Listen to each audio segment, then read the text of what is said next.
Sadis. Masa SBY dibilang pembegal partai? Ditulis oleh X Hardy.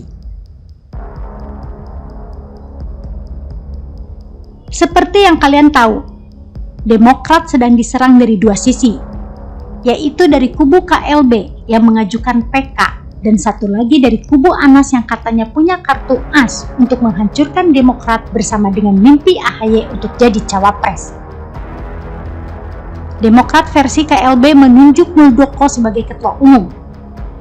Demokrat pimpinan AHY bilang Muldoko ini jenderal, tapi tukang begal partai karena merebut partai orang lain, bukannya bikin partai sendiri.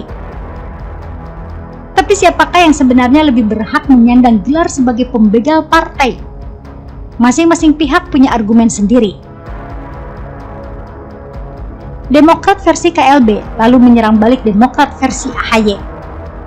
Kepala Departemen Komunikasi dan Informatika DPP Partai Demokrat versi KLB, yaitu Saiful Huda. Dia bilang justru SBY yang beberapa tahun lalu menyingkirkan 96 pendiri partai dan kemudian menguasai Partai Demokrat. Dia bilang justru pembegal partai adalah SBY yang menjadikan anaknya sendiri sebagai pimpinan partai.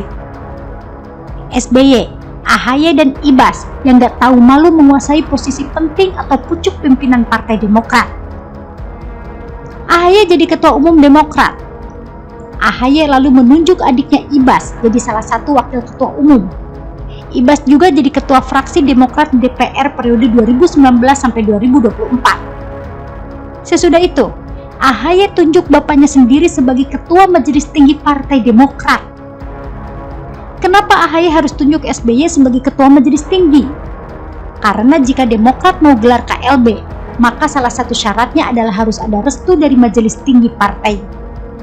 Siapa ketua Majelis Tinggi Partai Demokrat? SBY. KLB itu ada beberapa tujuan.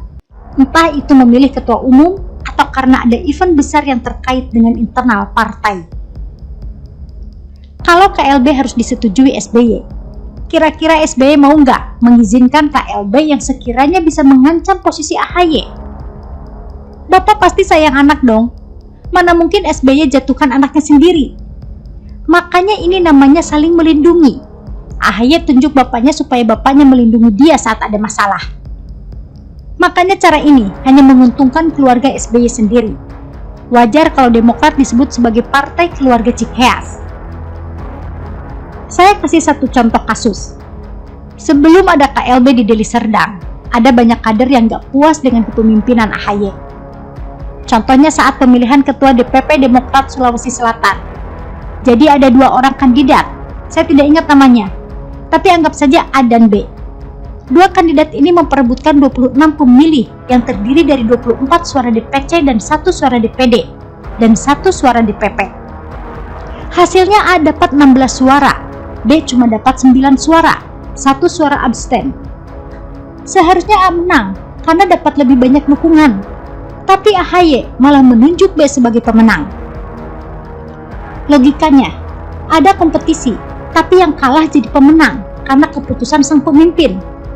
Kalau begitu ngapain bikin musda kalau ujung-ujungnya keputusan akhir ada di tangan AHY?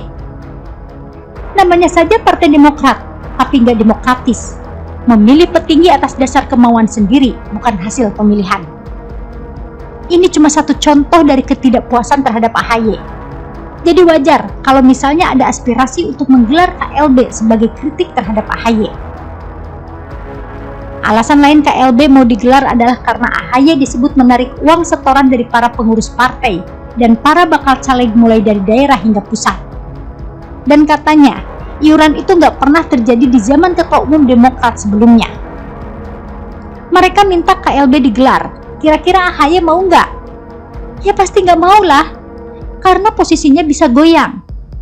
Kira-kira SBY mau nggak setujui KLB? Pasti nggak mau juga. SBY pasti bela anak sendiri. Lagian, kalau AHY lengser atau digulingkan, SBY juga terancam digulingkan.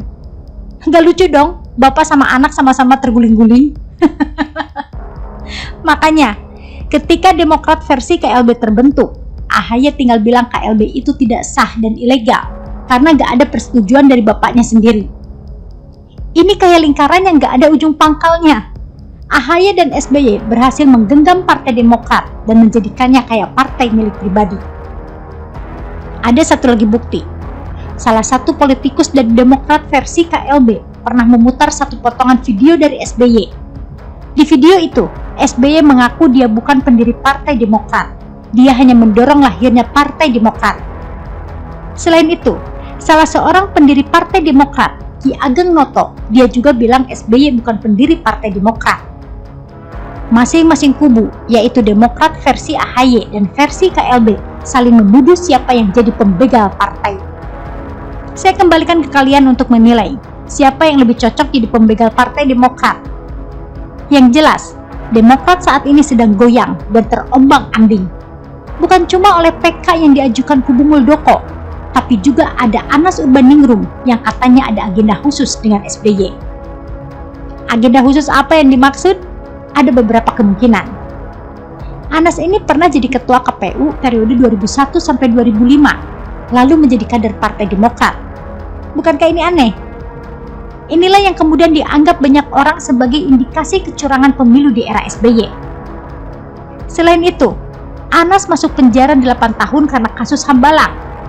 Kasus Hambalang ini melibatkan banyak pihak, antara lain Anas, Angelina Sondah, Andi Malarangeng, dan Nazarudin. Tapi ada satu nama yang diduga ikut terlibat, yaitu Ibas. Tapi dia membantah dan juga nggak ada kelanjutan dari tudingan ini. Hasilnya ngambang, karena KPK tidak mengusut. Dari dua hal inilah, saya pikir Anas punya rahasia yang masih disimpan dan belum dikeluarkan.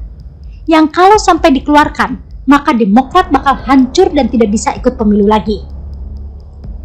Di saat banyak kader Demokrat terkena kasus korupsi, meskipun iklannya jor-joran, katakan tidak pada korupsi, masyarakat mulai malas.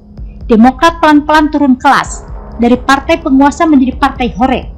Apalagi dipimpin AHY, Demokrat makin gak jelas dan makin ambruk. Anak yang gak punya pengalaman politik, mundur dari militer, langsung mau jadi gubernur DKI. Kalah telak, bukannya introspeksi, malah jadi ketua umum partai. Dan sekarang ngincar posisi wakil presiden. Mengerikan. Hati-hati aja deh dengan partai ini. Begitulah dari Kura-Kura. Bagaimana menurut Anda? Artikel ini dilansir dari seaworld.com.